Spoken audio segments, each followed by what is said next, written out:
Hi friends, welcome back to our channel. আজকে আরও একটা নতুন ভিডিও নিয়ে তোমাদের সামনে চলে এসেছি। তো আজকে ভিডিওটা বেসিক্যালি হবে হচ্ছে আধার কার্ডের, যে তোমরা সকলেই জানো যে আধার কার্ডের চিঠি অনেক জায়গায় যাচ্ছে। তো কিছু কারণের জন্য অনেক আধার কার্ড বাতিল হচ্ছে।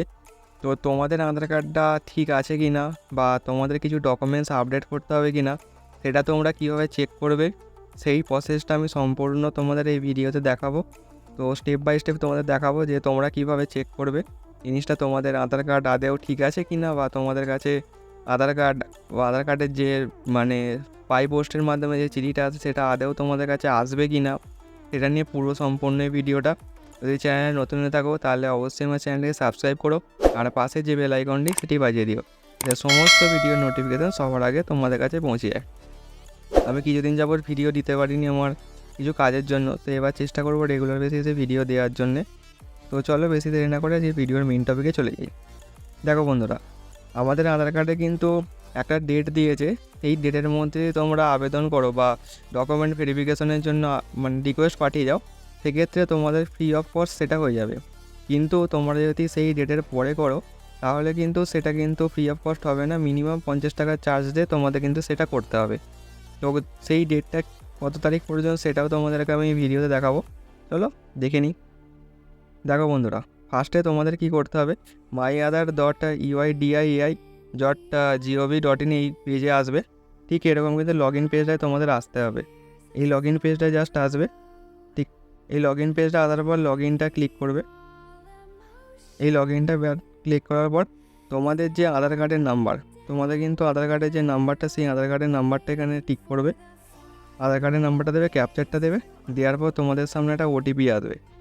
এই ওটিপি তখনই আসবে যখন তোমাদের সাথে যে মোবাইল নাম্বারটা সেটা লিঙ্ক থাকতে হবে, তবে কিন্তু ওটিপিটা আসবে, তা নাহলে কিন্তু ওটিপি আসবে না। ঠিক আছে, তো সেটা করবে। লগ ইন করার পর তোমাদের সামনে একটা এরকম ইন্টারফেস আসবে। আসার পর তোমরা এখানে দেখতে পাচ্ছ যে স্ক্রিনে সার্ভিস বলে যে অপশানটা, এইখানে কিন্তু তোমাদের যদি রেড কালারের কিছু শো করে, ঠিক আছে, যদি এখানে মানে রেড কালারে কিছু শো করে তাহলে বুঝে নেবে যে তোমাদের 10 বছরের পুরনো আধার কার্ড, লেখা তখন তোমরা কোনো রকম আপডেট করোনি, তাই জন্য এখানে রেড কালারের সিগন্যালটা দিয়েছে বা রেড কালারে কিছু লেখা শো করছে। তোমাদের কাছে কিন্তু বাই পোস্টের মাধ্যমে চিঠি চলে আসবে, যে কোনো সময় যে কোনো দিনে তোমাদের কাছে চলে আসবে। তো তার জন্য কি করবে, তার জন্য তোমাদের গভর্নমেন্টের তরফ থেকে একটা ডেট তোমাদের দেওয়া হয়েছে, এই 14/3/2024 মধ্যে যদি তোমরা সেটাকে আপডেট করে নাও তাহলে কিন্তু তোমাদের ফ্রি অফ কস্ট হয়ে যাবে ডকুমেন্ট আপডেট। বা তোমরা যদি মোবাইল নাম্বার লিঙ্ক না থাকে তো সেখানে মোবাইল নাম্বারটা লিঙ্ক করে নেবে, আর সেক্ষেত্রে তোমাদের মানে ফ্রি অফ কস্ট হয়ে যাবে। তো ডকুমেন্ট আপডেট করার জন্য কি করবে, সিম্পলি এই ডকুমেন্ট আপডেট এই অপশানটা ক্লিক করবে। করার পর তোমাদের এখানে নেক্সট অপশানটা ক্লিক করবে। নেক্সট অপশানে ক্লিক করার পর তোমাদের সামনে এরকম একটা ইন্টারফেস শো করবে। তো এখানে তোমাদের প্রসিডিওরটা আমি দেখাচ্ছি।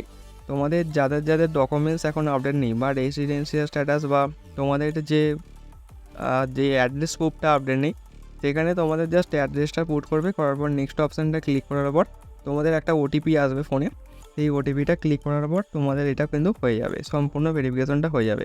তো এখানে আমি বলে দিচ্ছি ক্লিক হিয়ার, এখানটা জাস্ট এখানে তোমাদের সামনে একটা ওই অপশানটা, এইটা জাস্ট তোমরা ক্লিক করবে। ক্লিক করার পর তোমাদের সামনে একটা এরকম ইন্টারফেস আসবে, একটু লোডিং নেবে। এখানে আপডেট আধার অনলাইন, তোমরা এটা অনলাইনে করতে পারো বা সেন্টারে গিয়েও করতে পারো। আমি এখানে আপডেট অনলাইন এটা ক্লিক করলাম। করার পর তোমাদের ফুল প্রসিডিওরটা কী হবে, এখানে তোমাদের প্রসিডিওরটা হবে, যদি মোবাইল নাম্বার লিঙ্ক না থাকে তো মোবাইল নাম্বারটা এখানে দিতে পারো, বা অ্যাড্রেস না দেওয়া থাকলে তাহলে অ্যাড্রেসটা দিতে পারো। দেওয়ার পর সিম্পলি তোমরা কী করবে, নেক্সট অপশানটা ক্লিক করবে। করার পর তোমাদের কিন্তু এখানে কিন্তু যে মোবাইল নাম্বারটা থাকবে সেই মোবাইল নাম্বারে কিন্তু ওটিপি যাবে। ঠিক আছে, ওটিপি দেওয়ার পর তোমরা যা সাবমিট করে দেবে, তোমাদের ফ্রি অফ কস্ট এটা প্রসিডিওরটা কমপ্লিট হয়ে যাবে। এর জন্য আলাদা করে কোনো চার্জ লাগবে না 14 তারিখ পর্যন্ত। ওই 14 তারিখের পরে করো তাহলে কিন্তু অবশ্যই তোমাদের চার্জে সেটা করতে হবে। ঠিক আছে, তো আজকে ছিল বেসিক্যালি এই ভিডিওটা। যদি ভিডিও ভালো লাগে তাহলে অবশ্যই লাইক করো, কমেন্ট করো, আর সাবস্ক্রাইব করতে কিন্তু ভুলো না। চলো দেখা হচ্ছে নেক্সট ভিডিওতে, নেক্সট কোনো টপিকে। তোমরা সুস্থ থেকো, ভালো থেকো, বাই।